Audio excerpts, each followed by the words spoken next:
활기차진 밤거리, 설날 확진 현실로. 어제 국내 코로나19 신규 확진자는 303명으로 전날보다 소폭 증가하면서 다시 300명대로 올라섰습니다.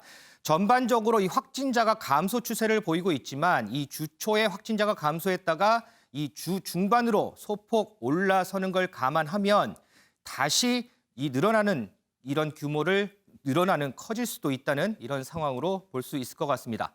이런 가운데 비수도권 지역의 다중이용시설은 어제부터 밤 10시까지 영업이 가능해졌습니다. 김은미 기자, 네. 자영업 하시는 분들 반응은 좀 어때요? 네, 사실 어제 제가 이 말씀 전해드리면서 9시에서 10시까지 1시간 연장된 거 월 매출에 그렇게 크게 영향이 있겠습니까? 라고 말씀을 드렸었는데 현장의 목소리는 좀 달랐습니다. 현장에선 어떤 얘기를 하고 있는지 먼저 들어보고 오겠습니다.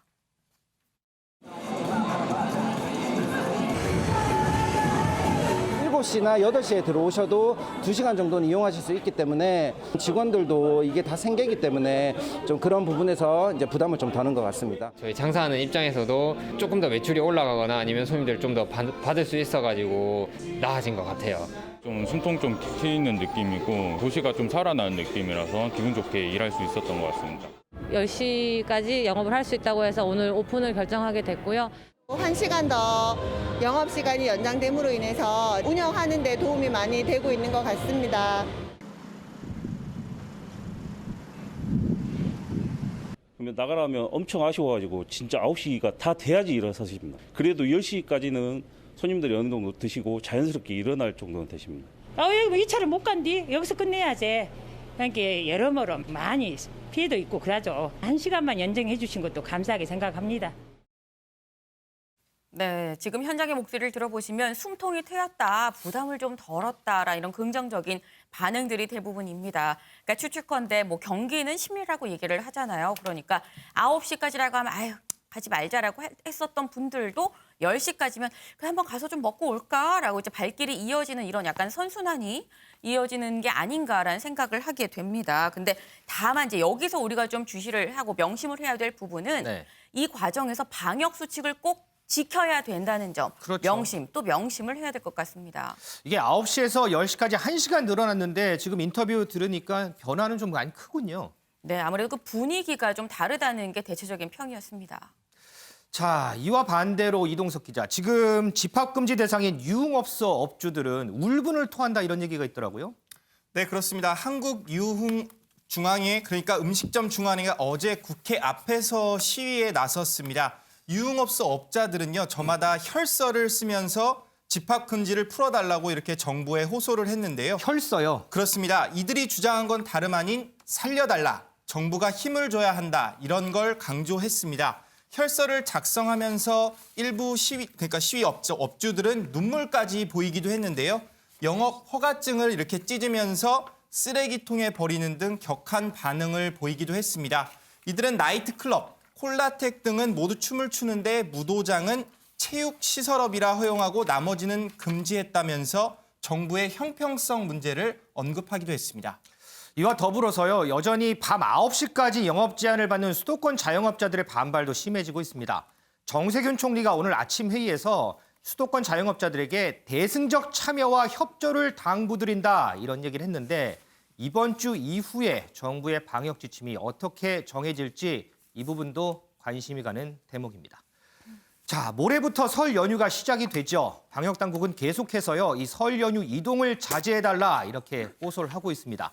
김은미 기자. 네. 그런데 이 정부의 우려가 현실이 된 사례가 있다고요? 네, 맞습니다. 사실 이게 설 연휴에도 5인 이상 집합금지 조치가 계속 이어지다 보니까 이제 각 시민들이 아무래도 시간차 방문 같은 이런 고육지책을 짜내고 있다라는 소식 저희가 전해드렸었습니다. 그런데 이 시간차 방문을 한 가족이 실제로 고향집에 내려가서, 그러니까 설 연휴 전에 먼저 좀 내려가서 고향집을 갔는데 여기에 이제 코로나19를 확산시키게 된 좀 안타까운 사례가 있는데요. 그러니까 지난달 말에 이제 서울에 있는 한 가족이 고향집에 먼저 내려갔습니다. 강원도 화천에 있는 이 친척집에 내려간 건데 그로부터 한 5일이 지나서 다시 서울로 올라오고 난 다음에 이후에 이제 확진 판정을 이 서울에 있는 가족 중에 한 명이 받은 겁니다. 그러면 고향을 갔을 때는 이미 잠복 기간이었겠네요. 그러면. 예, 그러니까 그러니까 나중에 뒤늦게 알고 보니까 그때가 잠복기였나 보다 싶은 거죠. 그러니까 그러다 보니까 이제 강원도 화천에 있는 친척들이 그럼 우리도 좀 받아봐야겠다 검사를 해서 검사를 받았는데 실제로 그 친척 중에 한 명이 강원도 화천에 있는 친척 중에 한 명이 확진 판정을 받았고 아이고. 예, 근데 문제는 이 친척만 받은 게 아니라 그 마을의 다른 주민들도 같이 확진 판정을 받았습니다. 그러니까 이미 그 강원도 화천의 그 해당 고향집 마을에 확산이 됐다라고 봐야 되는 건데 어제 기준으로 벌써 6명이 확진 판정을 받은 셈이 됐습니다. 네, 정세균 총리가 이런 얘기를 했었는데요. 이번 설에는 안 가는 게 효도입니다라고 얘기를 했는데 5인 이상 집합금지 조치도 지키고 고향에도 가능하면은 가지 않는 게 이번 설에는 나을 것 같습니다. 윤경 의원님, 이런 부분들 때문에 방역 당국이 설 연휴에 이동을 좀 자제해달라 이렇게 부탁하는 거 아니겠습니까? 예, 특히 수도권과 비수도권의 확진자의 분포를 보면 수도권이 압도적으로 많다. 이런 거에 대한 우려 아닌가 싶어요. 그러니까 그동안에 모두가 참고 노력한 덕분에 일일 확진자 수가 200명대 후반, 또 300명대 초반 이렇게 좀 주춤해졌지 않습니까? 네. 그러나 수도권과 비수도권의 비중 면에서 수도권이 여전히 압도적으로 높게 나오는 게 지금 방역 당국이 우려하고 있는 대목이 아닌가 싶어요. 조금 전에 기자들이 리포트를 했던 영업시간 제한도 당초에 지난주 토요일에 일부 기대가 있었지 않았습니까? 그렇죠. 비수도권 10시로 완화하는 거와 마찬가지로 수도권도 일부 완화하지 않을까 하는 기대를 했는데 아마 하지 못했던 이유는 바로 요 이유였던 것 같아요. 수도권은 여전히 확진자의 비중이 높다.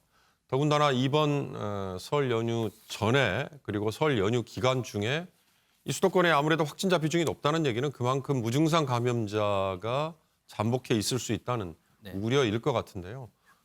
그렇게 갔다 와서 이게 확산되는 기폭제가 되는 거를 가장 겁냈다라고 얘기를 하니까 사실 방역 당국의 얘기 그리고 중앙재난대책본부의 얘기를 존중하는 수밖에 저는 없을 것 같다는 생각이 들어요.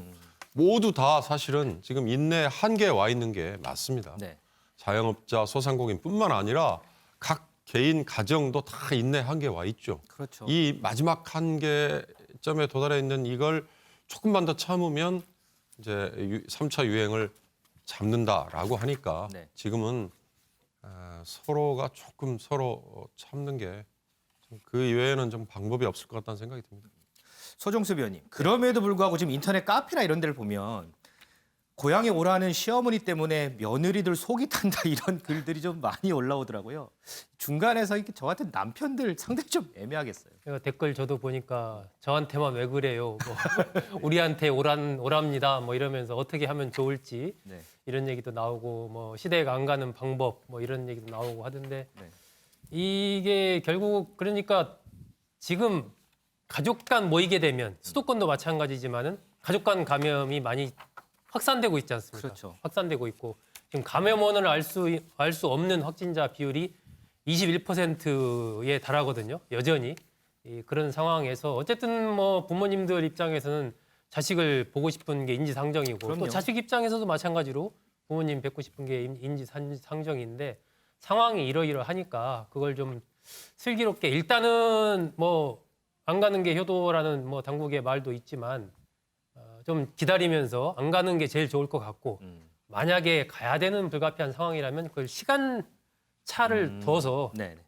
5인 이하 모이는 걸로 최대한 숫자를 좀 줄여서 아침에 아들이 다녀오고 오후에는 뭐 딸이 다녀온다든지 이런 식으로 해야 될 것 같고요. 특히 이제 남편이나 딸들이 중간에서 어쨌든 역할을 잘해서 이게 가족 간 분쟁으로 연결되지 않도록 왜 그러냐면 사실은 잠깐 가서 그냥 뭐 세배 드리고 잠깐 다녀오면 되지 않아? 이렇게 이제 얘기 할 수도 있는 거거든요. 뭐 그 한 10분, 20분 갔다 들렸다 오는데 무슨 문제가 되겠어? 이렇게 얘기할 수 있는 거고. 하지만 그 짧은 시간에 또 감염될 수도 있는 거고.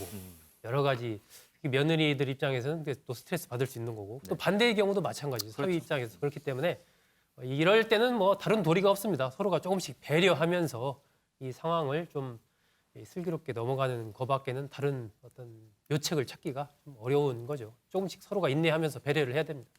저도 이번 설에는 저희 집에서 역할을 조금 더 잘 해야 될 것 같습니다. 하나만 더 짚어보고 가겠습니다. 김정숙 여사가 설을 맞아서 동화 구연을 하는 영상이 공개됐습니다. 이동석 기자, 영상 봤어요? 잘 하던가요? 네, 제가 오늘 아침에 봤는데요. 김정숙 여사가 설을 맞아 한복을 곱게 차려 입었습니다. 어린이들을 위한 동화 구연에 나선 건데요. 먼저 영상을 통해서 김정숙 여사 만나고 오시겠습니다. 친구들에게 재미있는 그림책을 읽어줄 저는 대통령 부인 김정숙입니다. 오늘 친구들에게 소개해줄 그림책은 손 큰 할머니의 만두 만들기입니다. 자, 그럼 우리 그림책 속으로 들어가 볼까요? 뭐니 뭐니 해도 김치가 많이 들어가야 맛이 나지. 숙주나물도, 두부도, 버섯도 냉장고에서 모두 꺼내 놓았습니다. 만두다, 만두! 세상에서 제일 큰 만두! 설날 아침 배고픈 동물 모두 모여 만두를 먹습니다. 친구들 안녕. 네, 그동안 손주들에게 동화를 많이 읽어준 걸까요? 1인 다역을 실감나게 이렇게 구현하면서 동화책 읽어주기 실력을 한껏 뽐냈는데요. 6분 30초짜리인 이 동영상은 어제 공개 하루 만에 10,000건이 넘는 조회수를 기록하기도 했습니다. 청와대는 명절의 훈훈함을 느끼게 해주고자 하는 마음이 담긴 영상이라고 설명했습니다. 구연동화 실력이 저보다는 훨씬 더 좋은 것 같습니다. 지난해 추석 때요. 야들아, 고향에 오지 마라. 이런 영상 편지를 공개했던 경북 의성군의 어르신들이요. 이번 설에는 반대로 영상 답신을 받았다고 합니다. 그리고 뒤에 이제 사진이 있는데 니마 동해 망상 아이씨를 건너지 마오 뭐 이런 플랜카드도 붙었다고 합니다. 뭐 고향에 오지 말라는 얘기겠죠. 다음 추석을 위해서라도요. 이번 설에는 한 번 더 영상으로 고향의 부모님께 마음을 전해보는 건 어떨까 싶습니다.